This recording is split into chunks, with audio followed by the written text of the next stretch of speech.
wonder, I look at Earth and I look at the things we've done to destroy this fragile little spaceship that we live on, going through the space. And we've destroyed, you know, we talk about burning, we talk badly about all the burning of the rainforests in Brazil. And yet most of the oxygen is produced by plankton. And our use of nickel-cadmium batteries and lead batteries and putting them out into the environment has killed a good part of the plankton. Cetaceans are beaching themselves to make so that there's enough food left for the others. So, Pete, we are very, very happy to be able to connect with you, and you have been very generous with your time, with your energy, and I hope I have a little more energy left, because I'm coming after Bill and after David, and I just have a few wrap-up questions that I want to run by you, and we'll see how this goes. So, one of the leading things you said was that you were involved with robots. That's correct. And I'm just wondering if we could kind of drill down there a little bit and talk about what your background was and how involved you really were with robots. Well, having been involved with trying to build flying saucers, you usually found flying saucers, if you look at most of the movies, there's always seems to be a robot involved with it. And so I was very interested in robots, and in the early days when I built a satellite tracking station before there were satellites, and then tracked the Russian Sputnik when it was launched, and called the government and told them the launch trajectory and the orbital and the frequency it was transmitting on. During the McCarthy era, they thought maybe I was a communist pinko, and so they came and found out that actually had a satellite tracking station before there were satellites. I was about 17 years old at the time. So that got a lot of notoriety here in Idaho, and at that point in time in Idaho, on the eastern side of the state, there was a place that was called the Atomic Energy Commission, a nuclear reactor test site, and it's where the first nuclear power generation was done. And anyway, they anticipated having some nuclear problems there, and decided they need some robotic type thing that could waltz into a nuclear meltdown and pull the reactor apart so that they wouldn't have a China syndrome taking place. So anyhow, eventually I and a few of my friends got the contract to do robots that could do that. And I naturally had great faith in myself and said, oh sure. And I found out a lot of things. That was a tremendous education. I found out that materials that were electrical conductors inside of a heavy nuclear flux became insulators, and insulators became conductors, and really? Very stiff metals became like toast and very brittle and broke apart, or like ashes. And materials like ashes became very hard. The grease became like welds, and so eventually we built a couple of different types of, I won't call them robots because they were truly manipulators. They were devices that at one end looked exactly like we think of a robot looking. It had a pair of arms that would move and grip, and actually we designed them so if you could grip a beaker of liquid, you could move it very rapidly and it would tilt it accordingly and not spill it. And you could reach around behind you or in front of you or out to the side. And then on the bottom of it we had some that had 3 rolling wheels and some had little tank treads. So this was in the 1955, 6, 7, 8 region of time. At that point, did they have AI? No, they didn't even the term hadn't even been invented yet. And so anyway, on the other end of this device that looked at one end like a robot was a thing that a person got into. They had a couple of little small 1-inch television tubes with lenses on, and they'd put those on, they could see stereoscopically. And then they had a couple of little hands that they could move their arms and hands like it, and the robot would move accordingly. Or the manipulator would move accordingly. And there could be a distance, right? There could be any distance up to 20 or 30 miles. But it required wires at the time. Later we made some that were worked on radio waves, but for working with atomic materials, radio waves could be interfered with, a number of things. They couldn't withstand that type of lack of physical security, so all of them that we did for them had wires. So let's fast forward to a lot more recently, or at least, maybe not even recently. I don't know when it is you got really involved in AI and you started to First I got involved in computers, and in 1975, 76, we built a computer that was used in Tokyo at the airport to announce the plane flights in a number of different languages. It was the first use I know of a microprocessor chip in a real product. And then later we built a computer training device to teach people how to use microprocessors and how to use software to accomplish various tasks, and we built that at a little computer company whose name was Cyberdyne. And one of the people who worked for us later worked on Terminator, whatever it was. Well, that was my next question. So I'm not sure how you want to answer this, but the movie Terminator is not so far off base. Am I right? No, it's not so far off base at all. Once we got those working, and it's interesting to note that the computer chip we used in the 1970s, there are more of those produced monthly than all the Intel chips produced in a year, even today, because it's a chip that was actually designed like a computer, whereas the Intel chips are not designed like computers. And the Intel is paying a lot of royalties to various people who worked on various chips that evolved over the proper evolution of computer chips, what I consider to be proper. We now have a chip that's very, very tiny and has a number of computers built into it that automatically look at the task and adapt themselves. So you may have 10, 20, 30 computer chips working on 30 processes all at once. In the body of one robot? In the body of one little tiny tenth of an inch square chip. That's operating a robot. That's operating a robot. But once we figured out the right language to use and the right computer design to use, I then got involved with a number of people working on building an artificial intelligence chip that we'll call it was basically the call on it was a fuzzy logic chip. It turns out the only logic that's not fuzzy is fuzzy logic, and it's a chip that can look at a number of different inputs and from those make a decision that's correct. So you can be with a robot, you can be looking at bumps on the floor, you can be looking at a doorway as compared to a wall, you can look at somebody standing between you and the door, you can look at the width of the door and the height of the door and decide whether it can go through it or not. It can go over there, manipulate around the person, go through it, not trip over the cat on the floor, et cetera, et cetera.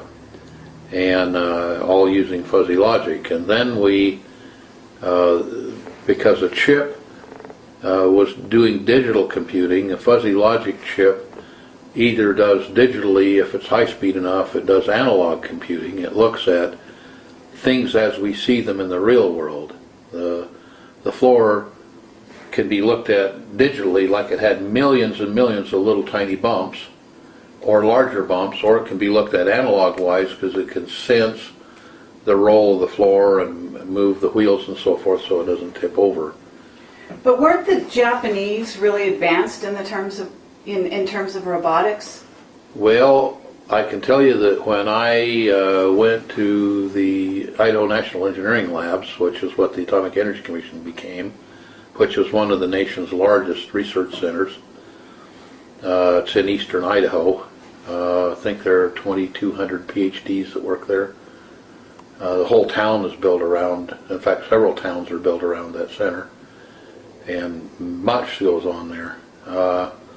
When we went there visiting with supercapacitors that I brought out of the Ukraine, I got talking to some people who found out I was the one who built the manipulators, and they said they had a large contingency of Japanese robotics experts. This was in about 1987, 88, somewhere in there. They had a large Japanese conference over trying to sell them manipulators and robots, and when they saw my robots they said, "My God, we don't have anything like this. Where in the world did these come from?" They said, "Hell, we've had it for 50 years." So turns out it was only about 43 years at that time. But so basically you were working in black projects, weren't you? Well, one could say that. And I just have a curious question, and we haven't gone over this ahead of time, so I don't know if you can even talk to this, but it's not diabolical or anything, but I'm curious because I used to love robots and sort of went on the net and sort of studied and was interested in how far they progressed with all of that. And one of the biggest problems they used to have was whether when they wanted them to walk upright like humans, that they would fall over. And how did you solve that? Well, we did it much the same way that Dean Kamen built his two-wheeled scooter. Are you familiar with? Oh yeah, what do they call that? Segway. The thing? Segway. The Segway. Okay. Well, And it's very simple to do. Which is? Well, you simply if you can say in you short. have a sensor that senses whether you're upright or not, and if you're not upright, then you use fuzzy logic to put it back right. Presumably, that's the kind of stuff they put in the F-117 that would have fallen out of the sky if it Yes, hadn't it had would. that kind of... Right. For example, the programming language that we use is called Forth, F-O-R-T-H. It should have been called F-O-U-R-T-H because it was the fourth major programming language, but in those days computers wouldn't take 5 characters. Or 6 characters, so they had F-O-R-T-H. Okay, so this kind of segues into mind control because I also know that you worked with SRI and you worked with Hal Pudov, right? And I understand you probably knew, Ingo Swan and a lot of the people involved in remote viewing. So what I was wondering, I think you were involved in MK Ultra, and you can probably talk about that because it's been declassified. You can think about right? that all you want to think about it, and who knows whether it's true. I don't know whether that's true. All right. Well, I know that I worked in a lot of very interesting areas. But you know that MK Ultra is declassified. I don't know anything about MK Ultra. Okay. I mean, I've heard about it and heard about it and heard about it. I don't know anything about it. I know some things that came out of it, and I know that I researched some of those things, and I built things that I thought were better and turned them over to the government. But other than that, I really don't know that. I actually don't know that much about it. Okay. And is it true that you're still on call for the government? Well, I'm doing things all the time that I get calls on. Okay. For a number of different governments, actually. I'm actually a member of the Astronautics Association for Mankind, which is the Russian equivalent to NASA. I'm on the board of directors. So why aren't you on the board of directors for NASA if you're on the Russian Well, board? mainly because I have no desire to be with a bunch of clowns. Okay. If I wanted to be with clowns, I'd join a circus. So you're really aware of the secret space program in essence, and you know that NASA is something of a front for almost distraction? I haven't been associated with them for years, so I have no idea what they're doing. Okay, but you said NASA's a bunch of clowns. Why are you saying that? Well, because all I have to do is look at the products they have. And why are they still, I mean, I know they're going to retire the space shuttle any day, but it's basically, a tin can going up in space. Why are they even dealing with that kind of technology at this point? Do you know? Because they have it and it works. They've had about maybe, it depends on how you look at reality. They have what I consider to be about 10% of the budget that they really ought to have for the, if you look at the things that came out of the space program through NASA, probably 50 to 60% of the technology we use today throughout all industries came out of NASA. The metallurgy technology and alloys, the temperature resistant plastics and metals, large-scale integrated circuits, basically even the whole transistor technology. I worked in things like that. My cousin and I did quite a number of spy satellites. We did the sampling arm that went on the Viking lander to Mars, which, by the way, was run by a fourth programmed computer. So I worked in and around that area. I worked with North American Rockwell, JPL, a number of different places, and got to see the things that came out of there. I got to see brand new things that were 20 years ahead of anybody on Earth actually applied, and things that were made from them, and they were sent into space, and they recorded things from space. The camera that you're shooting me on, the image sensor in there was made for use in outer space, and that's where they came from. And so if you look at return on investment, there isn't a corporation ever in the history of mankind that returned so much on the investment, even 10%, that the return on investment that came out of NASA. It literally transformed our lives into a whole new century. Take that, which is the only success story that I think man really has, and totally malfunded it. Now, part of the reason is that they wouldn't pay the appropriate amount of money to get the brain power that they needed. People early on worked for NASA not because they got paid good money, but because they got to accomplish their dream. When finally Congress snuffled their dream, they quit working for NASA. So now you had clowns working for NASA. It should have been a circus. Okay. Not that there weren't great people there, and not that there aren't great people there, but they're totally frustrated, I'm sure. Right. But there's also a lot of black projects going on under I don't know that they're going on at NASA. Really? They may be. I don't know. Uh-huh. And what about your familiarity with things like superluminal travel? My familiarity. No, I don't know anything about superluminal travel. We have testimony from Henry Deacon and from Jake Simpson, a couple of what we call whistleblowers, which in essence is what you are at this point in your career, in a way. Well, in a way. Okay, you're treading a fine line. I'm treading a fine line. And they are testifying that we have superluminal travel, that we have craft that goes outside the solar system. Can you say anything about that? I know nothing about it. Okay. You told us, or at least you talked to me at one point, about being a spy master. Is that really true? I don't know a thing about that. Okay. Okay. Well, we're kind of striking out here. Where do you think that we can go with all of this? I've told you the things that I'm willing to talk about. Now you're trying to get me to talk about them. And, all right. What do you know about a UFO detector?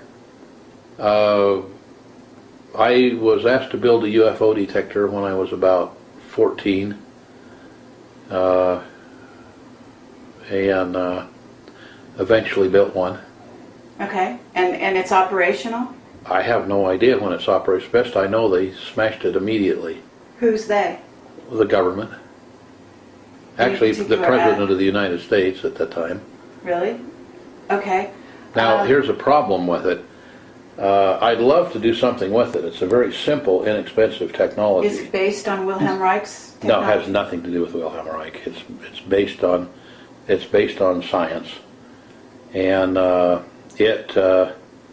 the problem with it is that it works in such a manner that it will detect virtually every single type of thing in the universe. So what that means is that it would be the best anti-collision device that ever went on board an airplane. because it could see every other airplane in the sky. That's the good news. Okay. The bad news is it can see any stealth plane just as easily as it can see a damn dirigible. So that's why they destroyed it? I have no idea why they destroyed it. Well, can we surmise that that's why they destroyed I it? have no idea. I don't know that it was destroyed. I'm just telling you that's my feeling, Well, because you I've told never, me they took it. I've never seen one. Well, I thought you would. Yeah, they took it. So what did they do with it? I don't know if they put it in their pocket or put it in the remnants of the Smithsonian. I don't know what happened to it, but I've never seen one out there in operation. I could tell if there were one in operation How could you tell? because of how it works. Well, I mean, I'm not about to tell the secrets of it. I understand that, but I can't talk about it without you would know telling the if secret of somebody it. else was operating. I'd know if anybody was device? operating one of them. How would you know that? I would unless you're know that because of operating how it works. them? Okay, would you remote view them, or would you be? No, not at all. You have a tracking device on your invention. It emits something that is absolutely unique to the device. Oh wow. Okay. There's another kind of detector which was destroyed upon presidential order, I understand. Yes, there Are you was able to talk about that? Because that's a fantastic... probably not. It's probably Okay. not healthy for you guys to talk about it. In Okay, that well, case- I understand that you, and I don't know if you can talk about this, but my understanding is that with robots, with any kind of device that you're operating using AI or any other kind of, as you say, manipulator, whatever, that there's a sort of has to be a fail-safe or a command override such that you call it a gatekeeper, I believe, but No, that's a gatekeeper's a product that allows that to take place. or not to take place. Or not to take place. And yes, there's obviously it's like with atomic bombs and hydrogen bombs, nuclear devices, and cruise missiles and whatever. One thing you don't want is your enemy to get a hold of it and use it against you. So there must needs be some methodology to handle that. Are you able to say that you had a hand in creating some gatekeepers? I created gatekeepers, and whether they use it there or not, I don't have any idea. I just know they buy a lot of gatekeepers or bought a lot of gatekeepers. And I know that right now we're in the process of negotiating a very large order for gatekeepers, what I call gatekeepers, and what they're going to use them for, I really can't mention. Would you call yourself sort of, an inventor? I mean, how would you... I have always billed myself as an instrument maker. Okay. I build instruments that see things or hear things or measure things that heretofore nobody else builds. Anybody else builds something, I don't ever replicate it. I don't reinvent anybody's wheels. I invent my own wheels. Okay, I want to kind of go into a different area that we haven't really addressed at the moment. And I want to know if, because obviously I realize there's a lot you're not talking about, and there's some stuff that we've got off the record and all of this kind of thing. But do you feel that you're protected? Yes. Do you feel you're protected on an earthly level or on other levels as well? Definitely an earthly level. I have no idea about other levels. However, when you say feel as compared to know, then I will tell you that I've had a charmed life. Okay. I can remember one time in Vietnam standing in a firefight and remember that basically only machine guns fire tracer bullets.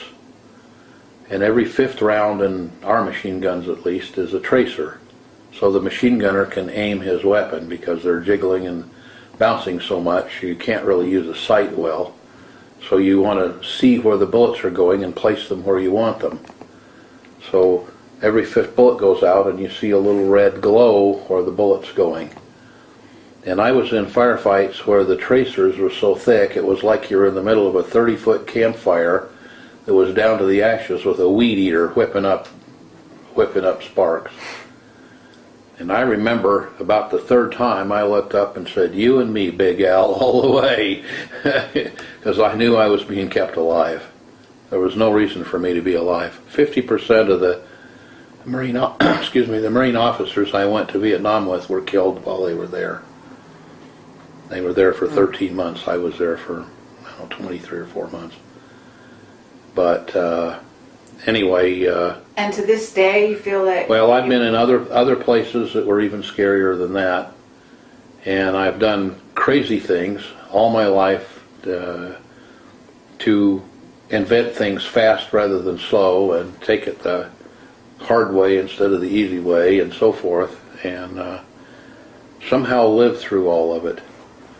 You know, I get the biggest kick today out of some kids spilled a little tiny bottle of mercury in a town nearby, and they came and dug an Olympic swimming pool in their front yard and hauled all the dirt off and charged them thousands and thousands of dollars to get rid of the mercury. Hell, I used to spill 2 or 3 ounces of mercury a day in my lab, which was down a basement, and the only thing it did probably is drop my IQ by 30 or 40 points. But that didn't really matter. I used to go around with a piece of lead solder hanging out of my mouth. I must have spent 20 years with a piece of solder sticking out of the corner of my mouth getting that good lead, and all that did was drop my IQ another 10 or 20 points. So yeah, I've been charmed. Okay, have you been threatened? Oh yeah, I've been threatened a number of times by just about every kind of person that would want to threaten me. You can make a joke about Bastard School as well. That's a good one. Well, that was what I was trying to get to, but... Yeah. You can talk about Bastard School. That's not classified. AKA terrorism. Can we talk about Bastard School at all? Well, yeah. Okay. And what was your experience with that? Well, I call it Bastard School. When I was an officer in the military, it was very obvious I was trained in military things. And I was taught to be the biggest SOB on the block. And I got so good at it, they finally turned around and had me do some other things because it scared them to death, because I was a mean green killing machine. And so instead of teaching terroristic things, they had me teach anti-terroristic things. And then they in both cases, one, they were afraid that the enemy would learn what I was doing that was nasty, and then they thought the enemy might learn what I was doing to disrupt being nasty. So then they moved me on to other things. You've dealt with mind control in some ways, in some fashions, and you know something about the mind, clearly, and about this information field, and I'm wondering if there's something within the information field and or the mind-body interaction that can be set up to protect oneself against, let's say, mind control devices such as the digital television that is now projecting, able to communicate with people in their houses and so on and so forth. Well, that's an assumption that we're making. Right, I'm making that assumption, not you. But, and, so I'm just asking, what is there something, there are things that were designed specifically. As an example, in the probably 80s, the Russians had a thing that was, because it sounded like a woodpecker on a shortwave radio, was called the woodpecker. And they had 3 large locations that were transmitting probably several million watts per location, and they were phased in a particular area so they could move where the peak of that electromagnetic wave would fall. And it turns out that one of the places here they had it fall was in a town called Eugene, Oregon. And people there were getting sunburns while they slept at night. And they were getting headaches, and they were having birth defects and so forth. And the woodpecker had a very strong signal there, and a highly interfering signal. And it was at a psychoactive frequency, so that it would disrupt the appropriate thinking capabilities of the brain. This is all documented, by the way, on the net. Oh yeah, it's all documented on the net. And there were also, a good friend of mine was a man who discovered that they were bombarding the Moscow embassy with microwaves that had much the same frequency content. So there was a fellow that designed a little device that you could wear under the collar, which was provided to all of our personnel that we needed to make sure had clear thinking that they could carry with them, and it would send a signal, a close-by signal, remembering that electromagnetic waves decrease with the cube of the distance. After a very short distance, the signal is very, very weak. So you put a weak signal near the person and drive their mind into a range of brainwaves that would be benign or even hopefully beneficial. And they found a very simple way to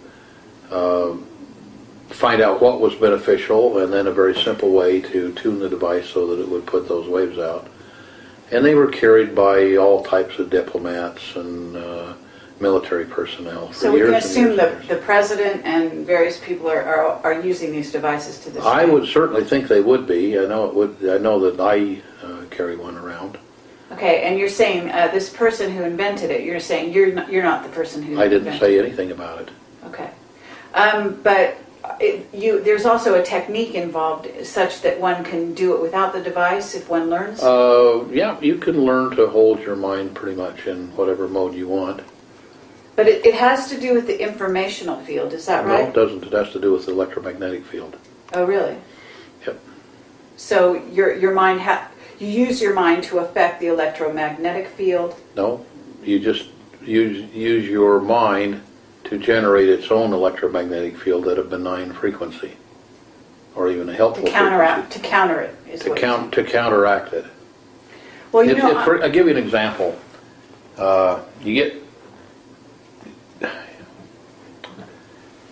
You get 3 or 4 people that are very close, or 2 people that are even closer, and what you'll get is you'll get heartbeat synchronization, which just occurs, and then you'll get brainwave synchronization, and then unfortunately, or fortunately, depending on the situation, you get hormone production, and hormones are very, very powerful messengers, and then you get into trouble, but or not. But it's a form of entrainment, right? it's a form of entrainment, and you get an entrainment. So a very weak signal can give you great entrainment. Nikola Tesla made a device that used compressed air, and it was a little weight, and he could stick that on the ground outside of a skyscraper in New York, and this thing would sense ground wave oscillations and tune itself to them. So it would start out very rapidly and slow down, and then it would find where it was affecting the environment. It would resonate with it. It's like if you have a wine glass here and you play your violin upscale, eventually you'll find where, if you stop real quick, you'll hear the wine glass vibrating. Then if you play that note exactly, pretty soon the wine glass will break, because just a little bit, it's like pushing a swing. If you push a swing in phase, the swing will go way high. If you push it out of phase, it'll stop, it won't go very high, it'll go high and then low, number of things. You want to get it resonant or in phase.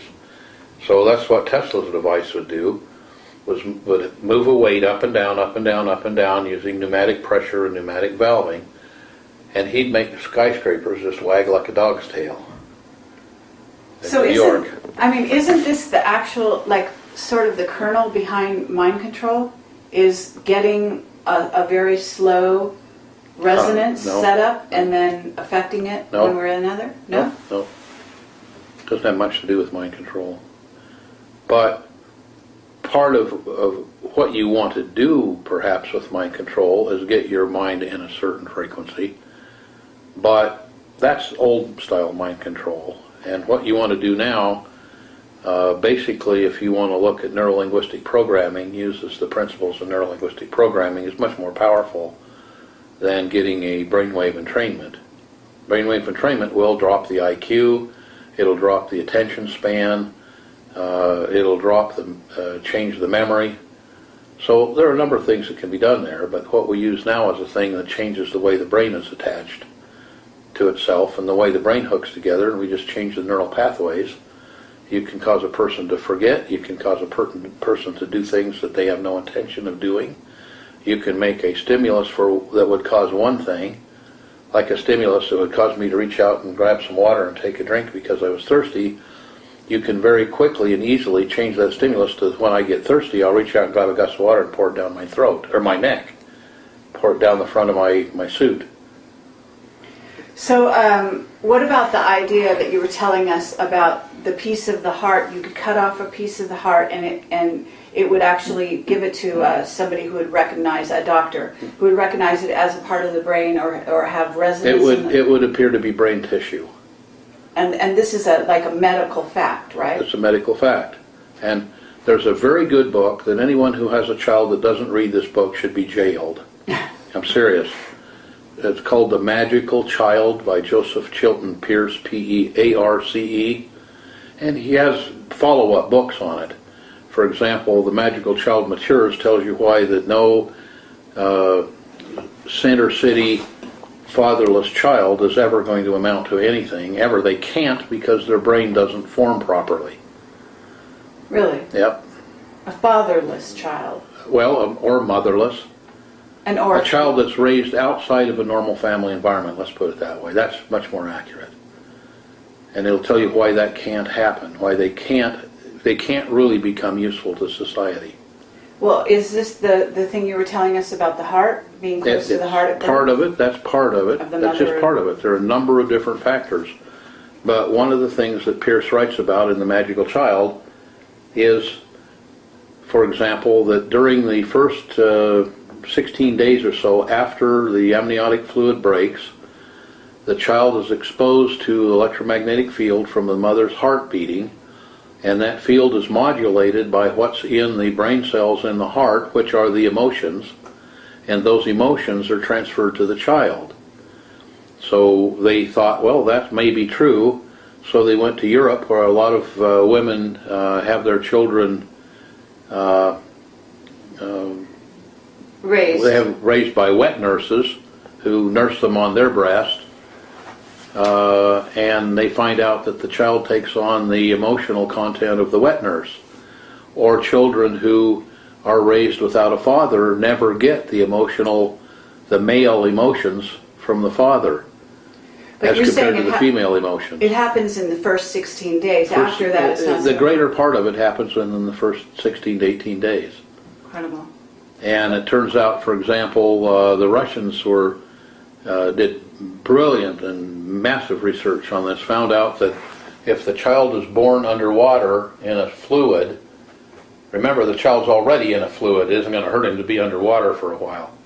The child's born underwater in a fluid about body temperature and moved up with contact with the mother to the breast, where if you look at how you would naturally hold your arms and nurture a child, the heart of the mother and the heart of the child are going to be right next to each other.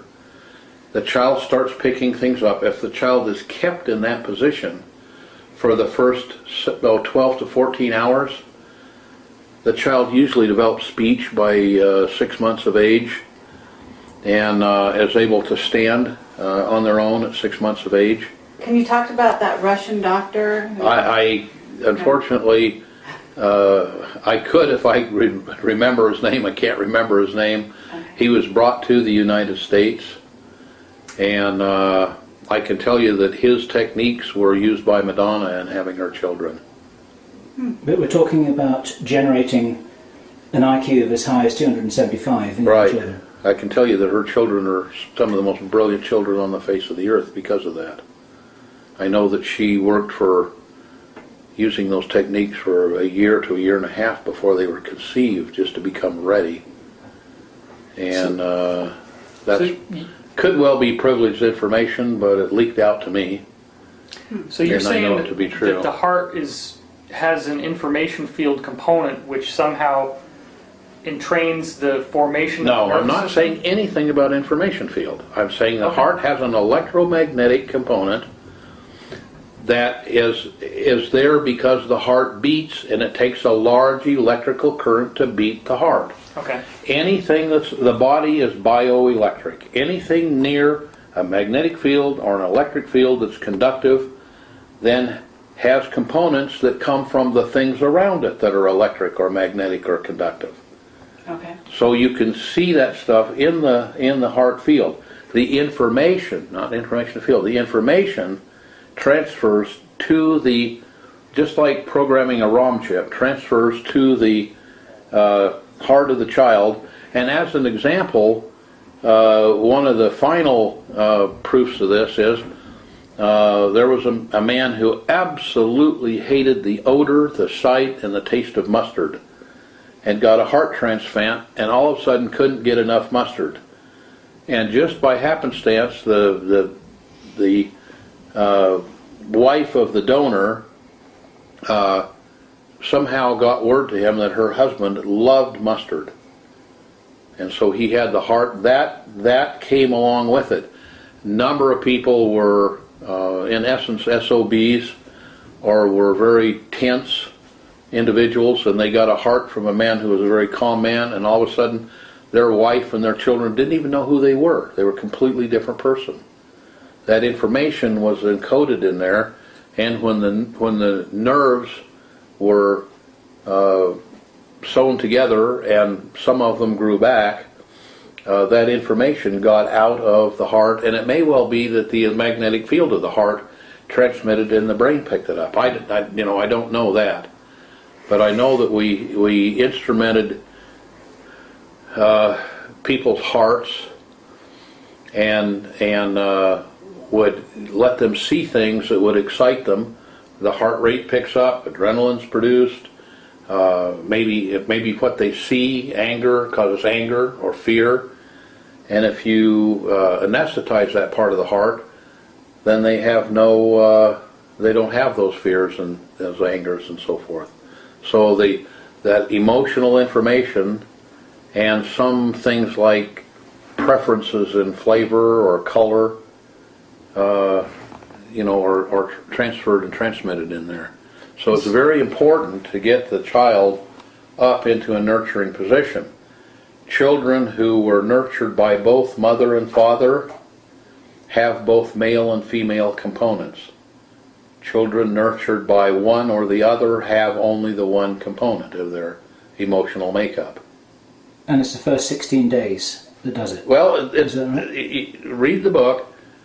The greater part of it occurs in the first 16 to 18 days. And yes, maybe that's 30%. Maybe another 10% occurs in the next 50 days. Maybe another 10% in the next 180 days.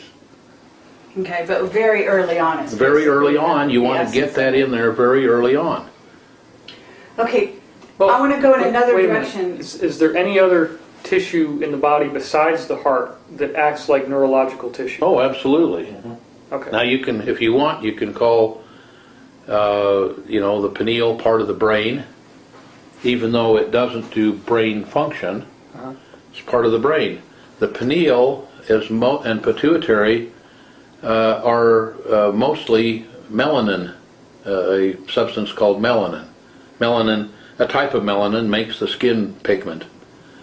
But they're a slightly different kind of melanin.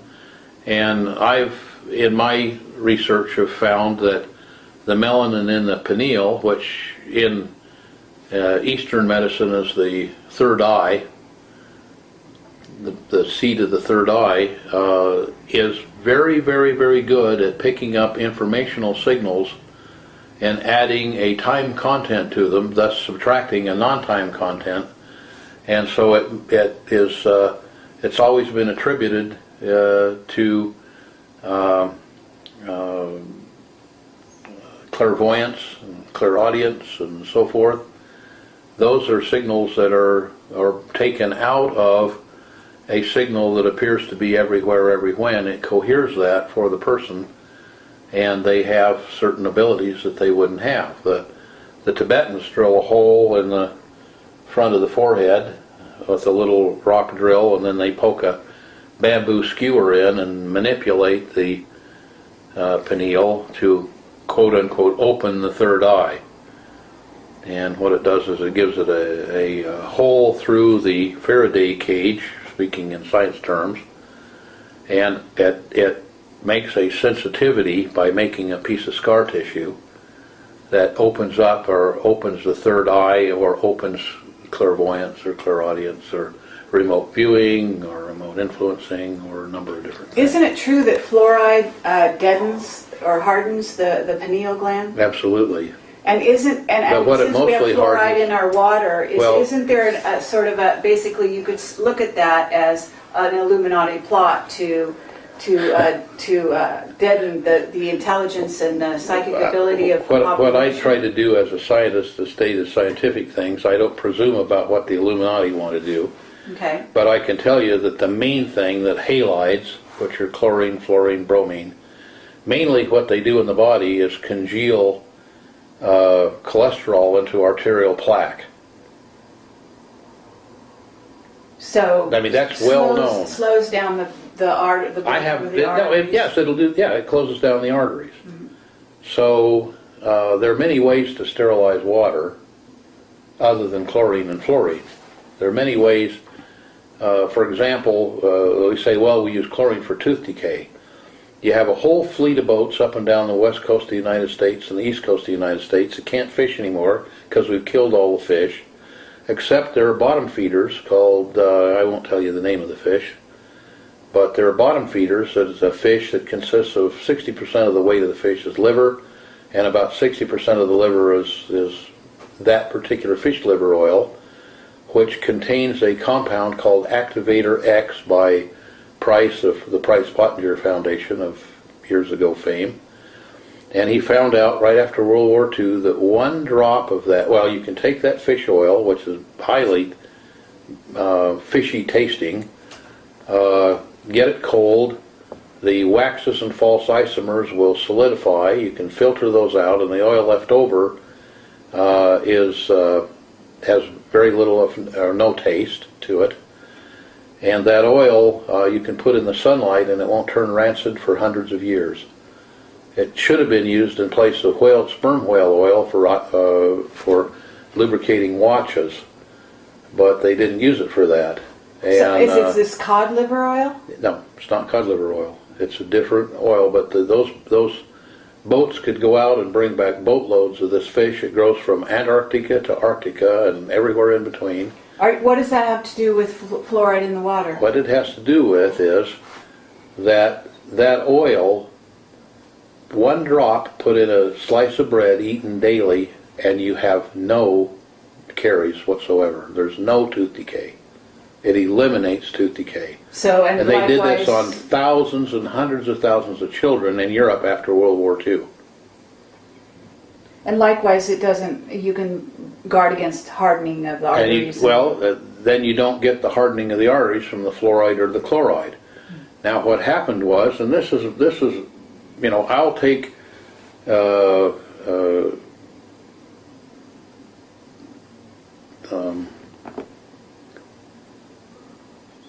I'll take the hit for this. Let's put it that way. It's my conjecture that the only reason we use chloride in the water was because the politicians have already spent all of the Social Security money. So you've got to have something there so that people die at retirement age. Then, because of health care getting better, we had to have something else that made it happen even faster, so we put fluoride in the water. Wow. Because they could have gotten rid of tooth decay with an absolutely benign substance that we had a whole industry here that could go out and bring us back all we could ever use for the whole world, very inexpensively, and totally non-negatively in the body. But we didn't do that. Now, it's the reason that fish oil doesn't turn rancid is obviously because it's an antioxidant. It's the best antioxidant known to man, as far as I know. Price called it Activator X. It has a definite chemical formula. It could definitely be put out there. But it'd eliminate most of heart surgery. It would eliminate tooth decay. So it's not put out there because that isn't efficient in our system, in our capitalistic system. When you Well, say you're price, talking worldwide, though, as well, right? Yeah, it'd be worldwide. I mean, like I say, we did it in Europe after World War II for years. when But you we say, took that Activator X, by the way, was taken. There's a small amount of it in wheat germ oil, so that was taken from wheat germ oil. Now we found the ratfish had this stuff in massive amounts. When you said Price, do you mean Dr. Weston Price? Weston Price, yeah. Okay. And so it's my conjecture. The only reason I could see that we would be using that is to kill people off. Why else would you do that? Saying about the pineal gland, because I have a whole long section in my video that everybody's seen, most of this audience has seen it, all about the pineal gland. So Okay. you're saying that this oil, if taken, would help to decalcify the pineal gland or somehow increase its sensitivity? If the pineal gland is calcified by halides, yes, it would. Okay. But you're not naming the fish other than I the wasn't really naming the fish. ratfish that you just talked No, about. and that's not the... Not the main source. No, that's what it's called in certain areas of the world. Okay, but I was curious. You said something about, there's camps being built around the United States. Do you know the purpose behind them? Yes, there are camps to detain people. And is this something that goes on the tail end? Because I'm looking for the agenda that goes behind the crash of the dollar that basically you're saying is coming at some point in the near future, quite possibly, right? That's what I your think sources that's a great are telling you? possibility. I'm Okay. planning for it. Okay. And then on top of it, there are camps being built, and you can verify that? Well, they're giving tours of some of them, and you go on the internet and you'll find out that there are a number of locations where people say, well, here's a camp that's built. Okay, and what about the role of viruses in eliminating the population? Is there any validity to that? I have no idea. It's not my area of expertise. Okay. I have suppositions, and Well, you clearly are a healer, so have you got advice on how people can protect themselves from viruses? well, I think all that advice is available if you just download it from the FDA websites or the various websites of, say, FEMA and Homeland Security. Really? Oh, absolutely. Wear a mask, wash your hands. They're absolutely correct. Okay. Another good thing to do is go to some place there's not a lot of people. And we're sitting here filming in an area that there's not a lot of people. The town says entering the town on one side of the sign, and on the other side of the signpost it says entering the town, and First Street's in some great big city somewhere else because there's not another street. Okay, well, so what is it that you think is coming in the future in terms of, let's talk about outer space a little bit. Do you think that there's anything out there that we need to be aware of? Well, I think there's all kinds of things out there we need to be aware of. Okay. I mean, is the only threat, in other words, is the Well, only it's a threat major threat that we right now don't have any deterrent for. What threat? A threat from outside the the planetary bounds. Well, what about the satellites that have recently been classified such that they won't tell us about incoming bodies? That's all classified suddenly. Well, that I don't know about. I didn't realize that had been done, but if it's been done, it's obviously been done for some reason. And that reason may be to stop panic. I know the government has a tremendous belief in whatever you do, don't cause panic in the people. Because when you cause panic in the people, then it draws attention to the lawmakers, the Senate, the Congress, and the presidency, and the ruling party. And they're not looking, it's like the old Chinese curse, may you live in interesting times. Try to live in times that they're not at all interesting, they're boring as hell, nothing's going to happen. So I think that anything that might happen that would cause people to start thinking about, well, why isn't something being done here? We're out of money. We've been out of money for years. And so we don't have money to go do anything about it. So why let the people worry? Okay, but you were telling me something about the fact that you think there's really only 10 months left for the sort of the rollout of what could be like reversing the agenda. I mean, I don't even know if you believe it's possible to reverse the agenda that's being rolled out at the moment. Well, I know that we there's left... about 10 months because that the Earth, we've polluted our own nest. Okay, here are just a few things that you can look up. And the things I talk about are things that are openly available on the internet, Library of Congress, or you know, a lot of things now on YouTube, a lot of things on you know, ask.com and google.com and so forth.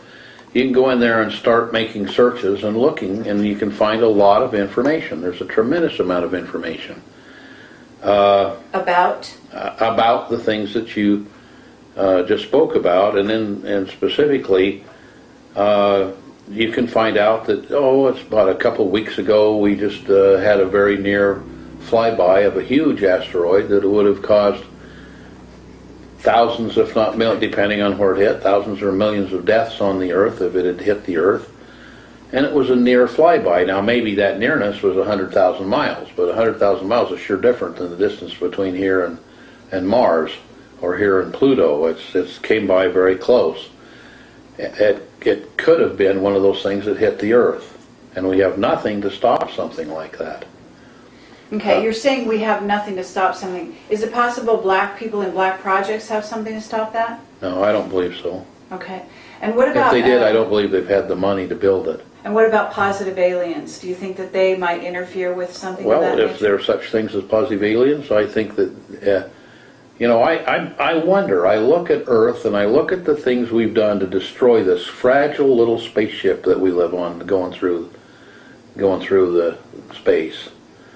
And we've destroyed, you know, we talk about burning, we talk badly about all the burning of the rainforests in Brazil. And yet most of the oxygen is produced by plankton.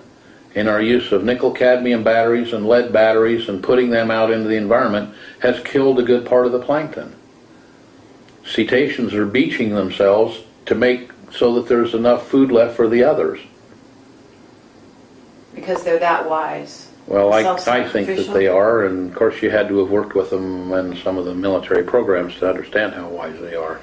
Okay, well, I'm going to have to wind this up. I would love to talk to you all night and all day, and especially if you were able to come out with some of the more fascinating things that you're involved in. But Project Camelot wants to thank you very much. I want to thank you for your service to humanity. You've clearly been involved in some things that are healing for the population out there. You're here trying to testify to something coming that you firmly believe that people need to be aware of. And so I want to thank you. I appreciate your interest. Absolutely. Anything that can get information out to the people, and my suggestion to the people is, because this stuff is not really hidden, it may be squirreled away somewhere, but it's there, and you can go out and find the information for yourself. My suggestion is you do it. My suggestion is that you prepare yourself for an emergency, because no matter what you do in life, you're going to run into an emergency. And if you prepare yourself for it, then you stand a very good chance of surviving it, and if you don't prepare yourself for it, you stand a very good chance of not surviving it. Okay, thank you. And Pete Питърсън, I really want to thank you again. Bill, you want to say any closing words yourself? I think this is the most important interview we've ever done. Okay, and David, you got anything you want to add to that? Well, Pete, I just want to say I appreciate your courage for inviting us out here. I think that the data that you've given about the consciousness and the information field is really instrumental in my work, and I hope we can continue that discussion. Well, I think that we'll probably continue a relationship for a long time, and I'm perfectly willing to share that information. I'm at a point in my life that the only thing I can do now to make my life worthwhile is to share the wisdom that I've obtained as a stone rolling through this interesting experience of life on Earth. Been involved with trying to build flying saucers. You usually found that flying saucers, if you look at most of the movies, there's always seems to be a robot involved with it.